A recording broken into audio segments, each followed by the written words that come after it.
Hi, my name is John, and this is Business Update. In this week's episode, we'll be talking about the monopoly that is Google and Amazon, not Amazon, but Apple.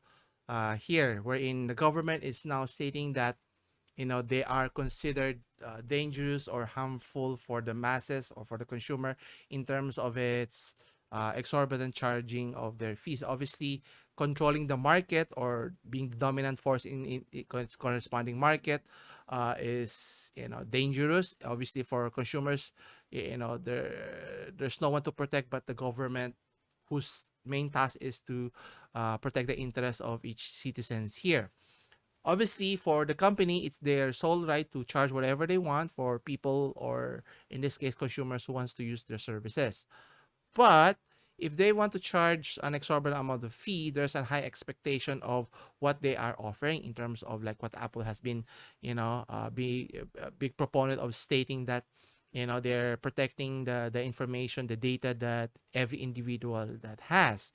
And offering the platform is one thing, but if you look at it closely, in particular the, what do you call this, the many apps that gets unchecked or not banned right away in terms of its malicious intent, many scams that was allowed by the company to proliferate. And obviously this is not good for your consumers here. And I've been mentioning this for the longest time, that if they want to charge a fee, which is their sole right, but they need to be able to use that to combat whatever the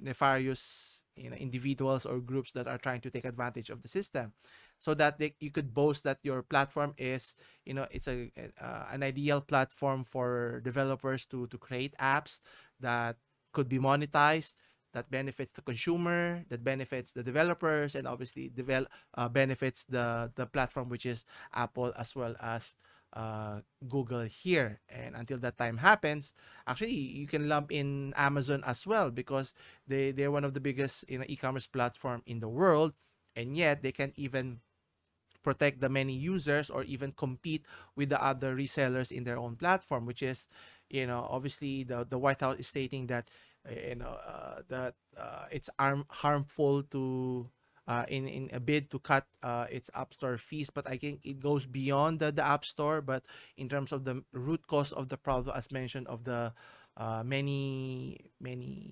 scammers that's trying to take advantage of the situation here. But anyway, according to the NTIA, or National Telecommunications and Information Administration, wants Apple and Google to be forced to have third-party app stores, saying that as is, the model inflates prices and reduces innovation.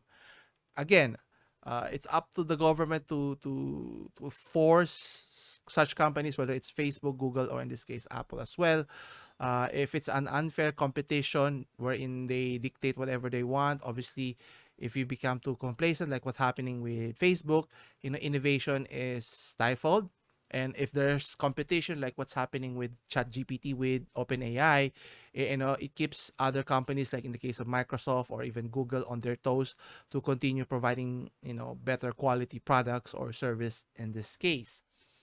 And obviously, as Apple prepares to raise app store prices outside of the United States, the NTIA says that Apple and Google's business model is harmful to consumers and developers, which is, if it benefits all three parties here, I think I'm all for it.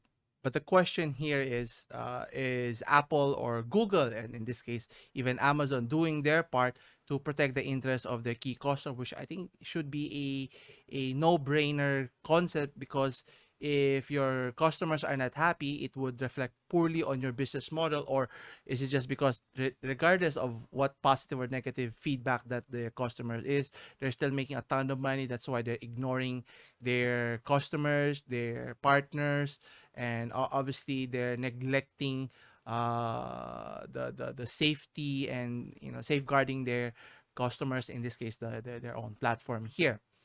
But obviously, until more consumers, or in this case more users, rise up to raise their voice and issues, that will not change until that time happens, hopefully sooner rather than later. Anyway, that's it for this week. If you have any questions, leave your comments down below. As always, continue supporting the channel.